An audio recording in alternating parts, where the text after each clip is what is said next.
안녕하세요. 오늘 영상에서는 제가 정말 아끼는 책을 소개해드리려고 해요. 제 모닝 루틴 중에서 가장 큰 부분을 차지하는 모닝 페이지가 바로 이 책을 통해서 처음 알게 된 개념인데요. 제 브이로그를 봐왔던 분들은 종종 보셨을 텐데 저는 아침에 일어나서 모닝 페이지와 미라클 모닝 루틴을 수행하고 있어요. 특히 모닝 페이지는 2023년 10월부터, 그러니까 재작년이죠. 2년 전부터 나름 꾸준하게 지속을 해왔어요. 물론 매일 막 강박적으로 하는 건 아니고 저의 일상 강도에 따라서 좀 쉬기도 하면서 약간의 자율성 안에서 지켜가고 있어요. 이 책을 알게 된 경로에 대해서 정확하게 기억은 안 나지만 그 당시에 제가, 그러니까 2023년에 저겠죠? 좀 마음이 되게 답답하고 내 인생을 재밌게 살고 싶은데 내 인생 너무 평범하고 막 그런 생각과 달라지고 싶은 욕구가 좀 강했던 시기였어요. 약간 이런 느낌인 거죠. 아, 진짜 이렇게 살면 내 나이 벌써 30 넘었는데 그냥 진짜 나이만 먹고 달라지는 게 하나도 없겠다. 이런 생각이 좀 막연히 많이 들었어요. 그냥 다들 그런 때가 있잖아요. 갑자기 뭔가를 막 결심하게 되는데, 그쵸? 그래서 막 자기 개발에 대해서 조금 많이 찾아보게 된 것 같아요. 그러다 보니까 자연스럽게 아티스트 웨이까지 알게 됐고, 이 책이 궁금해서 그 당시엔 이렇게 생겼었거든요. 동네 도서관 가서 빌려서 봤어요. 마침 책이 있더라고요. 근데 이 책의 특성이 그냥 내가 하루 만에 막 다 읽고 싶어 해가지고 읽을 수 있는 책이 아니고 12주간의 과정을 수행해야 되는 그런 책이더라고요. 그래서 이거는 그냥 사서 읽어야겠다. 이 책은 사고 싶다. 이런 생각이 들더라고요. 그래서 도서관에서 빌린 지 한 며칠 만에 그냥 온라인으로 바로 주문을 해서 책을 사게 됐고, 이 책을 그래도 좀 오래도록 제 삶과 가까이 했던 것 같아요. 그래서 제가 이 책을 여러분들께 소개를 해드리고 싶었는데 정확하게는 기억 안 나지만 제가 산 지 좀 얼마 안 돼서 절판이 된 거예요. 그래서 아주 아쉬운 마음을 뒤로한 채 그냥 지내다가 최근에 위즈덤 하우스에서 연락을 주셔가지고 이거 30주년 개정판 소식을 알게 되었답니다. 할렐루야. 그래서 협업 제안을 주셔가지고 바로 그냥 오케이 외치고 영상을 찍게 되었어요. 일단 책 소개부터 잠깐 해볼게요. 여러분, 뭔지 아시죠?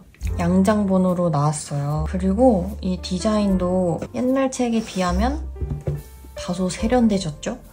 디자인이 이렇게 깔끔해졌고 요즘 스타일로 좀 계절에 맞게 시원하게 잘 나온 것 같아요. 이 재질이 코팅이 안 된 종이 질감이 그대로 느껴지는 재질이라서 손에 부드럽게 척 감기는 느낌이 좋아요. 그리고 옛날 책에 비해서는 그래도 번역 같은 것도 되게 자연스러워졌고 좀 더 이해하기 쉽게 부드럽게 바꾼 것 같아요. 그리고 그냥 이 편집도 보면 비슷하면서도 좀 더 눈에 잘 들어오게 가독성도 높인 것 같은 느낌이 듭니다. 그리고 이런 노트도 같이 딸려왔어요. 게이득!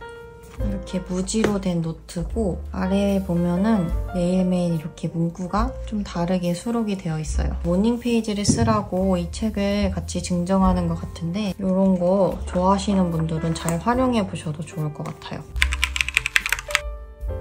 그래서 아티스트 웨이가 뭐냐? 창조성을 발견하고 실천하는 경로를 다룬 책이다 라고 표현할 수 있을 것 같아요. 중요한 포인트는 막 없던 창조성을 막 끄집어내서 막 폭발시키고 증폭시키고 막 이런 게 아니고 내 안에 있는 그냥 창조성을 발견하는 것, 그게 바로 아티스트 웨이예요. 왜냐면 창조성은 이미 우리 몸 안에 흐르고 있는 본성이라고 표현하고 있거든요. 창조성은 누구나 가지고 있는 거고 다만 그거를 발견하지 못했기 때문에 내 삶에서 창조성이 발현되지 않는 거다 라는 개념이기 때문에 이 책을 읽으면서는 내가 가지고 있는 창조성을 발견하는 데 조금 집중하는 게 좋은 포인트인 것 같아요. 창조성 발견을 돕는 가장 핵심적인 도구 2가지를 책에서 설명해주고 있는데요. 첫 번째가 모닝 페이지, 두 번째가 아티스트 데이트입니다. 그래서 이 2가지의 핵심 도구를 잘 활용하면 나도 아티스트가 될 수 있는 거예요. 대신 꾸준히 활용해야 돼요. 그러면은 그래, 뭐 창조성 발견을 위해서 뭐 해볼게. 근데 모닝 페이지가 뭐고 아티스트 데이트는 뭔데? 제가 간단하게 설명을 해드릴게요.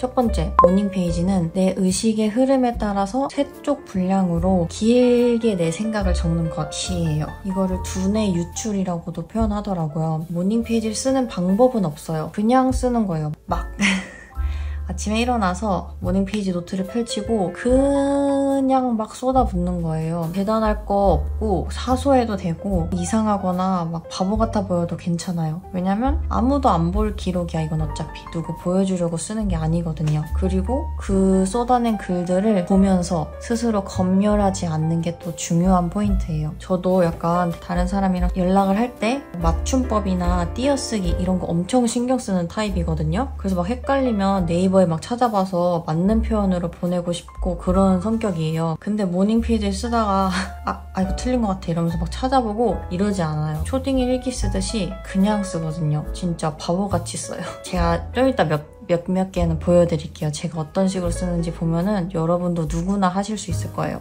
이건 솔직히 좀 굉장히 개인적인 기록이라 보여드리기가 좀 민망하지만 어제 스걸파 보느라 늦게 자는 바람에 최상의 컨디션으로 아침을 맞이하진 못했지만 그래도 꾹 참고 운동 가고 카페에 갔다. 12시 주문권을 모두 구워두고 집에 갔다가 다시 출근할 예정. 그리고 가끔씩 이런 자아성찰 글도 나와요. 어제 디자인 작업을 하면서 나의 감각이 많이 둔해진 걸 느꼈다. 디지털 기반을 하려다 보니 시간도 오래 걸리고 폰트나 그림도 마음에 들지 않았다. 내 손글씨로 내 손그림으로 브랜딩을 하고 싶다. 아직 솜씨가 부족하다. 이 방향성으로 나가야 내 능력을 쌓을 수 있겠다. 이런 글이나 이런 거 있잖아요. 어제 펜을 샀다. 써보고 싶었던 주스업인데 볼펜 같기도 하고 촉펜 같기도 한 게 제법 괜찮다. 진짜 이런 쓰잘데기 없는 거를 저는 막 쓰는 편이에요. 그러다가 뭔가 내 내면에 깊은 감정이 톡 하고 튀어나올 때도 있고 뭔가 굉장히 우울해질 때도 있고 되게 굉장히 몸이 가벼워질 때도 있고 막 그래요. 이런 거 또 센치하게 눈이 정말 많이 온다. 이번에 통틀어 가장 크고 오래도록 내린 것 같다. 내 마음가짐은 지금 어떠한지, 내년을 이틀 놔둔 시점에 또 어떤 삶을 살아가게 될 것인가에 대한 기대를 가지고 있는지, 아니면 여느 때와 같은 마음으로 그저 시간만 흘려보내고 있는지. 똑같은 1년이 되지 않기 위해서는 내 마음이 변화되어야 한다. 핑계대지 않고 상황 탓하지 않고 묵직한 펀치를 날릴 수 있는 내가 되길 응원하자. 이런 식으로 모닝 페이지를 씁니다. 그래서 여러분도 그냥 진짜 아무거나 쓰면 되니까 그냥 해보세요. 처음에 3쪽을 채우는 걸 목표로 하다가 그냥 포기하고 되는 대로 쓰고 있거든요. 3페이지가 중요하다고는 책에서 말하지만 그것보다 그냥 내가 계속 지속할 수 있도록 내 환경을 만드는 게 더 중요한 거잖아요. 3페이지 막 못 채워서 하기 싫어 이러면서 안 하게 되느니 그냥 조금이라도 적으면서 매일 하는 게 저는 나은 것 같아요. 그래서 이 모닝 페이지는 내 잠재의식을 꺼내놓는 거니까 내가 지금 뭘 생각하는지 그리고 내가 뭘 필요하다고 느끼는지 알게 해준다는 거예요. 이거를 통해서 나의 문제점과 나의 걱정거리를 파악하게 된다는 거. 이게 모닝 페이지의 역할이에요. 그러면 두 번째, 아티스트 데이트는 뭐냐? 그냥 말 그대로 아티스트랑 데이트하는 거예요. 아티스트 누구? 나. 매주 2시간 정도 특별히 시간을 할애해서 나 혼자 떠나는 그냥 가벼운 나들이 정도로 생각해 주시면 되는데요. 원칙은 누구도 대동하지 않는 것. 내 친한 친구, 가족 당연히 안 되고 나의 반려견 당연히 안 돼요. 그냥 오롯이 혼자. 나의 내면에 아직 어린 상태인 아티스트를 키우기 위한 시간이에요. 그래서 이 아티스트 데이트를 통해서는 해방의 과정을 거치면서 내가 가지고 있는 문제의 해결책을 깨닫게 된다고 해요. 제가 모닝 페이지는 비교적 쉽게 수행을 했거든요. 근데 아티스트 데이트가 생각 외로 되게 어렵더라고요, 저한테는. 왜냐면 제 일상이 저는 월요일부터 토요일까지 일하고 일요일에 딱 하루 쉬거든요. 근데 이 날은 교회도 가야 되고 가족과 시간도 보내야 되고 그냥 쉬고 싶고 뭐 그런 날이거든요. 그래서 나의 소중한 시간을 아티스트 데이트를 위해 투자한다? 그거 자체가 조금 저는 귀찮고 막 하기 싫고 그랬어요. 별로 어려운 일은 아닌데 그냥 좀 의지적으로 잘 안 하게 되는? 근데 이번에 다시 책을 읽으면서 맞아, 내가 진짜 달라지려면 나한테 투자하는 시간이 있어야 된다라는 걸 다시 한번 깨닫게 되면서 나도 이제 아티스트 데이트를 실천해 나가보자 라는 생각으로 좀 돌이키게 됐어요. 그래서 그래 알겠어, 모닝 페이지 아티스트 데이트 그냥 하면 돼? 라고 하기에는 또 해야 될 게 있어요. 뭐냐면 보시면 위크 1, 2부터 해가지고 여기 12주까지 있죠? 그러니까 이 책은 그냥 본질적으로 12주간의 과정을 함께 해주는 책이에요. 그러니까 너 12주 동안 창조성 발견하게 내가 도와줄게 라고 하는 그런 아주 친절한 책이거든요. 각 주마다 이 과제를 수행하는 게 아주 재밌는 그런 책이랍니다. 그래서 이런 거예요. 한 주의 시작일을 정해요. 저는 일요일을 시작일로 정했어요. 그러면 그 일요일에 해당 주의 본문을 읽고 그 해당 주차에서 내주는 과제들이 있어요. 10개 있거든요. 그거를 일주일 동안 하는 거예요. 근데 그 10개 중에서 내가 딱 봤을 때 이건 제일 매력적인 과제야 라는 거 하나, 그리고 이건 진짜 하기 싫은 과제야 라는 거 하나를 골라서 그거 2개를 최우선으로 수행하라고 하더라고요. 그리고 나머지 좀 어중간한 과제들은 천천히 그냥 주중에 수행을 하는 거죠. 다 해야 된다는 그런 부담감 없이 할 수 있는 만큼만 하라고 하더라고요. 어떤 식으로 과제가 나오냐면 이런 식이에요. 어렸을 때 방을 묘사해보자. 내 어린 시절에 가장 좋았던 점 5가지. 과제 자체가 막 엄청 어렵진 않거든요. 다만 귀찮고 하기 싫을 뿐. 근데 이 과제를 부지런히 그리고 열심히 수행을 하는 게 좋겠죠. 그리고 이 과제 10개를 하면서 매일 모닝 페이지도 쓰고 그 주에 한 번은 꼭 아티스트 데이트를 하고, 이게 기본 세팅입니다. 그래서 이 똑같은 루틴을 12주 동안 진행을 하는 거예요. 보면은 매 주마다 주제가 다르거든요. 그래서 이 주제에 따라서 과제도 다르고 본문도 다르고 하니까 3달 동안 천천히 읽으면서 내가 어떻게 달라지는지 구경하는 그런 재미도 있을 것 같아요. 근데 이게 막 엄청 할 게 많아 보이는 게 사실이에요. 과제를 내 나이에 무슨 과제를 10개를 해 막 이렇게 생각할 수도 있는데, 이게 7일 동안 10개를 나눠서 한다고 생각하면 그렇게 막 어렵진 않더라고요. 모닝 페이지랑 아티스트 데이트가 더 어려울 거예요, 아마. 제가 1주차 과정을 예시로 설명을 해볼게요. 1주차는 이거예요. 안정감 회복하기. 본문을 요약하면 3가지 파트로 나뉘는데요. 첫 번째가 그림자 아티스트. 우리는 그림자 아티스트라는 거예요. 우리가 창조적 존재가 되기 위해서는 타인의 지지가 절실하게 필요한데, 안타깝게도 우리는 가족이나 친구, 선생님 등의 대상으로부터 중요한 격려를 받지 못해서 내가 아티스트인지 모르고 그냥 성장하게 되는 경우가 많다고 해요. 예를 들면 이런 거죠. 부모님이 원하는 방향으로 교육을 받아야 했던 그런 환경이나, 아니면 여건이 안 돼서 내가 원하는 거를 요구했을 때 거절당해야 했던 그런 환경이나, 이런저런 이유를 통해서 나의 내면의 아티스트가 성장하지 못하고 어린아이의 상태로 남아있게 된다는 거죠. 이 어린아이가 성장을 하려면 적절한 양육을 받아야 하는데, 그림자 아티스트는 그런 적절한 양육을 받지 못한 거예요. 그럼에도 내가 양육을 받지 못한 건 생각하지 못하고 나는 왜 그때 도전하지 못했지? 이러면서 스스로를 자책하는 경향이 또 있다고 해요. 그래서 우리는 이 그림자 아티스트, 내면의 작은 어린 아티스트를 양육을 해야 된다라는 게 첫 번째 내용이었고, 두 번째는 내면의 적 부정적인 생각. 일단 아티스트가 되기를 두려워하는 이유는 우리가 뭔가를 포기해야 된다고 생각을 하기 때문이래요. 예를 들면 부모님의 기대를 저버릴 것 같아. 주변에서 약간 비웃을 것 같아.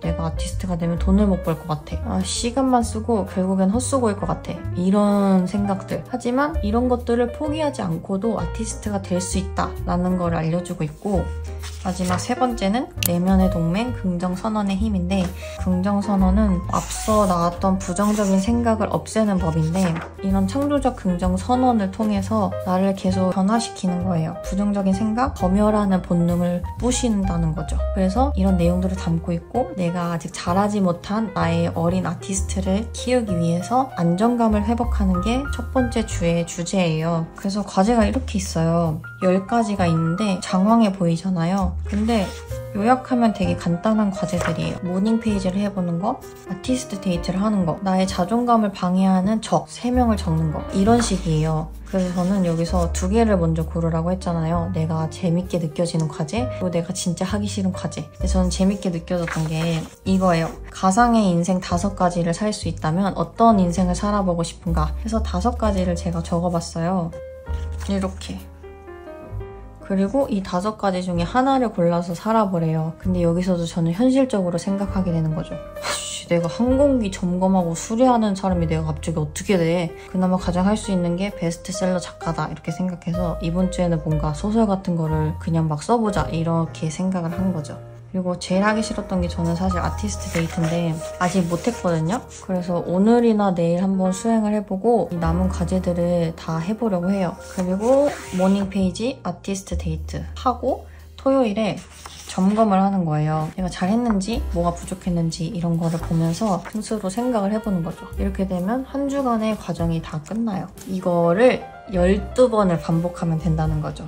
좀 긴 여정이 되겠죠. 이게 매주마다 주제가 다르고 과제도 다르고 하니까 막 엄청 지루하진 않지만 그냥 이걸 해야 된다는 것 자체가 되게 귀찮고 좀 억지스럽게 느껴질 때도 있어요. 근데 책에서는 이걸 협상 기간이라고 표현을 하더라고요. 이 시기에 이르면 그냥 그만두고 싶다는 유혹을 강력하게 받는데요. 근데 그 협상 기간을 잘 버텨내는 게 굉장히 중요한 태도예요. 그때마다 마음을 다잡고 그냥 앞으로 가는 거예요. 그러면 오히려 책에 내가 얽매이는 것 같았는데 결론적으로는 더 높은 자율성을 가지게 되고 더 높은 회복 탄력성, 기대감, 흥분 같은 걸 느끼게 되면서 나의 역량이 강화된다고 합니다.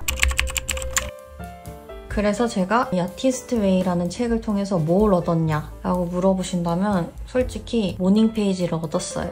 이 책을 통해서 뭔가 내 인생이 진짜 달라졌어. 나 창조성 진짜 미쳤어. 이 책 때문에 내가 진짜 완전 아티스트가 됐어. 막 이 정도까지 경지에는 오르지 못했어요, 사실. 근데 모닝 페이지가 남은 거예요, 생각해보니까. 제가 항상 뭔가를 꾸준히 하지 못하고 그냥 시작했다가 관두고 뭐 시작하는 건 되게 많아요. 근데 끝까지 지속하지 못하는 그런 성향인데 제가 이렇게 30 다 넘어서 새로운 습관을 제 삶에 자리 잡게 한 게 처음인 거예요. 그래서 나 이거 모닝 페이지 왜 계속하고 있지? 이렇게 생각을 해봤더니 저한테 도움이 되기 때문이더라고요. 일단 모닝 페이지를 쓰면 기분이 좋고 뭔가 내 안에 좀 얽혀있는 그런 감정들과 좀 다양한 생각, 나를 좀 무겁게 만드는 그런 생각들을 털어놓으니까 내 삶이 좀 어느 정도 정돈되는 게 느껴졌어요. 그리고 뭔가 해소하지 못했던 좀 오래된 감정들도 정리가 되고 나조차도 이해하지 못했던 그 당시의 내 감정들도 좀 이해가 되더라고요. 그리고 모닝 페이지를 쓰다 보면 갑자기 막 번뜩이는 그런 생각이나 아이디어가 들어올 때도 있어요. 그러면 땡큐 이러면서 내 삶에 그거를 또 적용해보고 이런 과정들을 조금 겪다 보니까 저를 이렇게 돌보는 도구로서 모닝 페이지를 계속 지속하고 있는 것 같고 이거를 뭔가 내 삶에서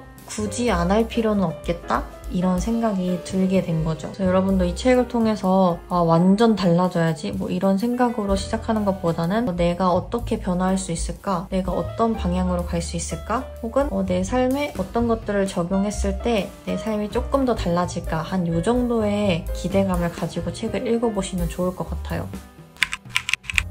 저는 2년 전에 이 책을 읽은 게 정말 저에게 행운이었다고 생각을 해요. 근데 이렇게 30주년 기념판이 나온 걸 보니까 이 책을 좋아하는 사람들이 많다는 거를 다시 한번 체감을 했어요. 이 아티스트 웨이가 단순히 읽기만 하는 책이 아니고 뭔가를 생각해보면서 적어보면서 나에 대해서 계속 탐구를 하는 책이란 말이에요. 여러분도 묻어두었던 꿈 있지 않으세요? 저는 솔직히 되게 많거든요. 내가 어렸을 때 꿨던 꿈, 하고 싶었던 일, 직업 이런 게 지금의 현실과는 많이 달라요. 여러분들도 혹시 그런 꿈들이 있다면 묻어두었던 꿈을 파헤쳐보세요. 물론 이 과정에서 좌절하고 뭐 희망에 부풀기도 하겠지만 궁극적으로는 더 자유로워질 거예요. 저와 함께 아티스트 웨이 걷지 않으실래요?